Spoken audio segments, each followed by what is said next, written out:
Okay, this is the air filter that my mother taught me how to make. You take a 20-inch fan, a box fan, from Amazon. You can get them real cheap, like $20.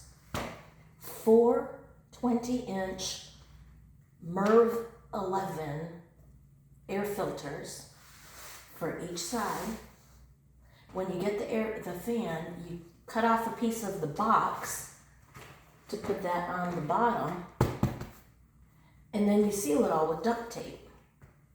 And I got the white duct tape. You can get different colors. These filters happen to be kind of this yellowish, but you can get them different colors. White looks much better actually, but this is what we found.